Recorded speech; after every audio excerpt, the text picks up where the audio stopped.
সাম্প্রতিক সময়ে সোশ্যাল মিডিয়াতে ঘুরে বেড়াচ্ছে একটি ভিডিওতে একটি শিশু বিড়ালের মতো আচরণ করছে, যেটিকে বলিয়েছে একটি শিশুর থেকে এমন আচরণে বা একটি শিশুর এমন একটি ভিডিওতে বাবা মায়ের মধ্যে উদ্বেগের তৈরি হচ্ছে। আজকে আমরা জানব কুকুর বিড়ালের কামড়ে মানুষ কি প্রাণীর মতোই আচরণ করে, এ বিষয়ে বিজ্ঞান কি বলে। জলাতঙ্ক বা র্যাবিস প্রাণী থেকে মানুষের মধ্যে ছড়াতে পারে এমন সবচেয়ে ভয়ঙ্কর ভাইরাসজনিত রোগগুলোর একটি।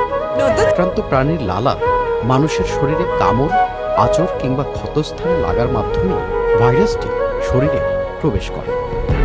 কুকুর মূলত সংক্রমণের প্রধান উৎস হলেও বিড়াল সহ অন্যান্য স্তন্যপায়ী প্রাণীও জলাতঙ্ক ছড়াতে পারে।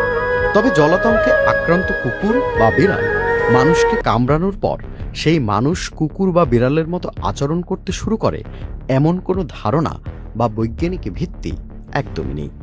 ভাইরাসটি মানুষের স্নায়ুতন্ত্রে পৌঁছে মস্তিষ্কে গুরুতর প্রদাহ ও স্নায়বিক জটিলতা তৈরি করতে পারে।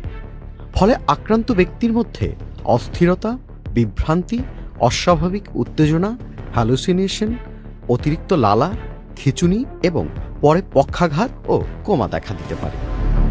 জলাতঙ্কের একটি পরিচিত লক্ষণ হল হাইড্রোফোবিয়া বা পানি পান করতে ভয় পাওয়ার মতো অবস্থা। বাস্তবে এটি সাধারণ ভয় নয়। পানি পান বা গিলতে গেলে গলার পেশিতে বেদনাদায়ক অনৈচ্ছিক সংকোচন হতে পারে। একই কারণে বাতাসের ঝাপটাতেও অস্বস্তি বা খিঁচুনি হতে পারে। তবে কুকুর বা বেড়ালের মতো মিউ মিউ বা ঘেউ ঘেউ করা কুকুর বেড়ালের মতো আচরণ জলাতঙ্কের বৈজ্ঞানিক লক্ষণ নয়। আর বিড়ালের আচরণ নিয়ে রয়েছে আরেকটি গুরুত্বপূর্ণ তথ্য।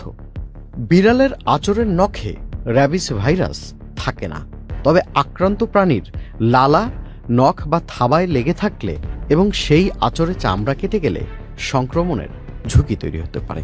তাই সন্দেহজনক প্রাণীর কামড় ও আচরকে হালকাভাবে নেওয়া একদমই উচিত নয়। ক্ষতস্থানটি দ্রুত সাবান ও প্রচুর পানি দিয়ে অন্তত 15 মিনিট ধুয়ে চিকিৎসকের পরামর্শ নিতে হবে।